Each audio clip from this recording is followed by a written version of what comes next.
Hello ballers, and welcome to the only back player guide you'll ever need for the 2022 paintball season. My name is Steven, and in this video we'll be discussing the characteristics and principles of the back player position, or commonly referred to as the number 3, as well as break down what you should be doing in the early, mid, and late game. If you enjoy this type of content, be sure to join us live every Thursday where we dive deeper into the intricacies of high-level paintball. Also, be sure to join our Discord server where we discuss all things paintball, share clips from the previous weekend's practice, and play video games together. Let's get started. Often erroneously seen as the weakest player's fill position, the number 3 rarely gets the credit or respect it deserves. In my opinion, a talented back player having all the necessary skills and athleticism required to play the position will be the most difficult role to fill on any roster. Not only do they have to do their job effectively, but they also have to be aware of their teammates' jobs and coordinate their efforts to control the field. They must know all the angles on the field, not just those pertaining to their position. A successful back player will help your team transition smoothly from each stage of the game, which is tantamount to being in control of a point. Their vantage point on the field gives them the unique ability to call informed plays mid-game and ensure there is coverage on all threats. The back player is the hardest position to play, no doubt, but has one of the highest skill ceilings in the sport, which allows them to heavily influence the outcomes of their games. Let's talk about some characteristics of the number 3. As the number 3, you play in the center of the field and are prepared to read and react on a moment's notice, support your team through picking up jobs, suppressive fire and communication, and act as the quarterback for your team by creating on-the-fly plays after the breakout.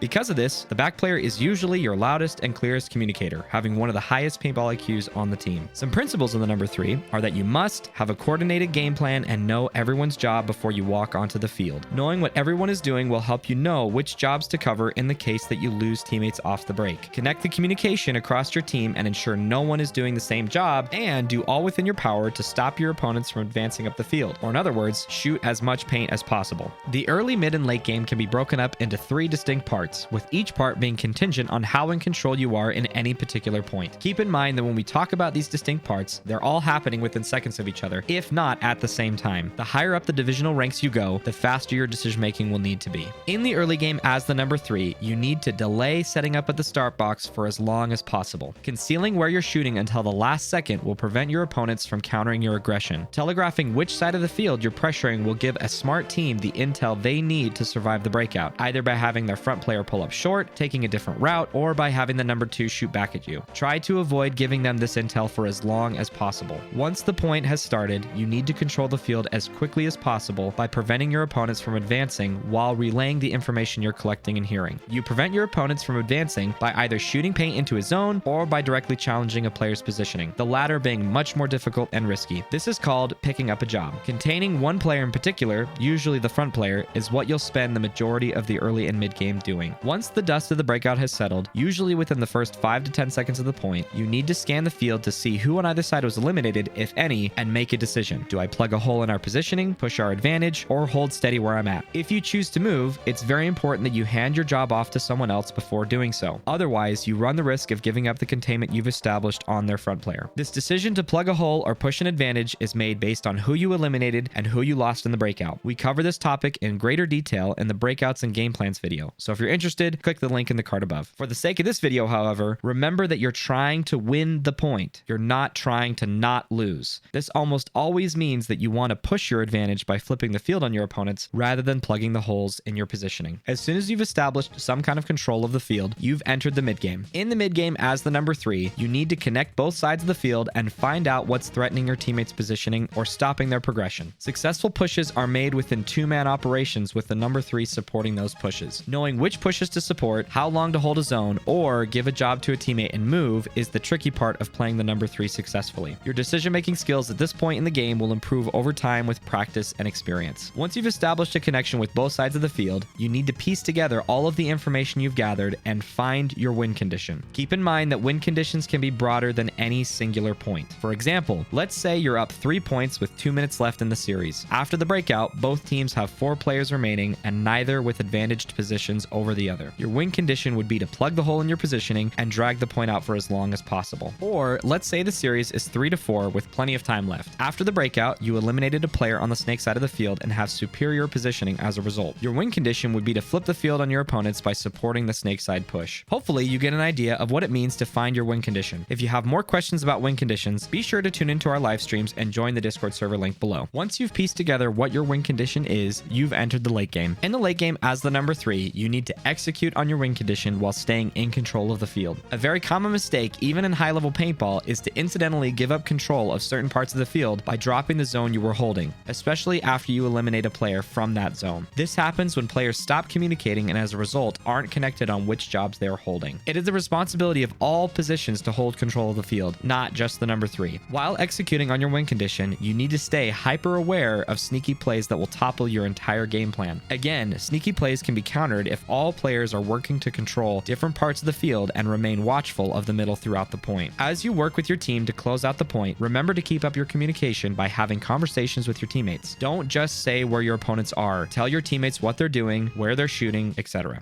Oh my God!